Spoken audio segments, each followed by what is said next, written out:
Kung sakuna at panganib, magkaiba po yan. Sa sakuna, ang Philippine Coast Guard, mayroon po kaming programa, ang tawag po natin I-CARE, Intensified Community Assistance, Awareness, Response, and Enforcement.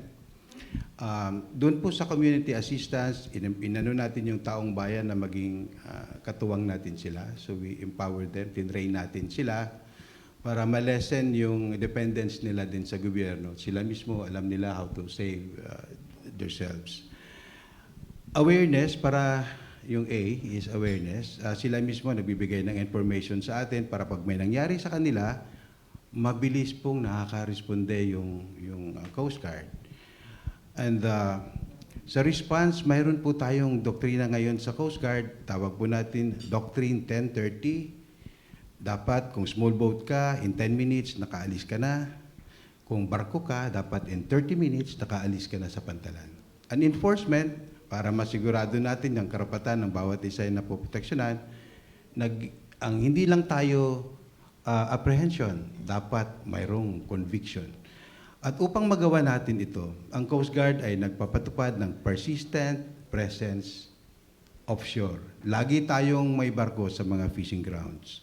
So pag kailangan ng taong bayan, ang Coast Guard, nandun po tayo. Ngunit inaamin po namin na mayroon din po kaming challenges, may pagkukulang pa tayo. Kaya nga, sabi ko po kanina, magdadagdag tayo ng at least 56 na barko. Sa pamamagitan po ng tulong ng ating Pangulo at ng Kongreso, 56 po na barko yung may dadagdag sa Coast Guard. By that time, in 5 years' time, pag lahat po ng programa ng ating Presidente ay natupad, mas lalo po tayong magiging mabilis. Yung sa panganib. Ang panganib ay nangangailangan ng isang deterrent force. Yung deterrent ay makakamtan natin kung mayroon pong tatlong elemento at least. Dapat mayroong batas, may rules. Kaya tayo ay nagsisikap na ma-maintain yung rules. Kaya natin ginagawa yung Transparency Initiative para buong mundo ay maging aware na may nag-violate ng rules at ma-educate yung taong bayan na mayroong rules. Pangalawa, kailangan natin ng resources.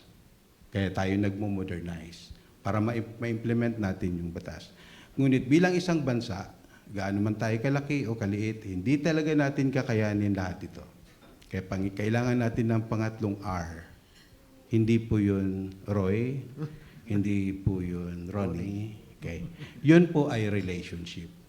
Kaya tayo ay nakikipag-ugnayan sa iba't ibang bansa upang tayo ay sama-samang i-enforce yung rules sa pamamagitan ng combined na resources ng bawat bansa. Yung panganib ay hindi kayang pigilan ng Pilipinas lang. Ang panganib ay kayang pigilan kung tayong lahat sa buong mundo or at least yung like-minded states na naniniwala na dapat mayroong batas na sinusunod ay gawin natin, ay magbubuklod at gawin natin ng sabay-sabay ang pag-enforce ng batas na yun.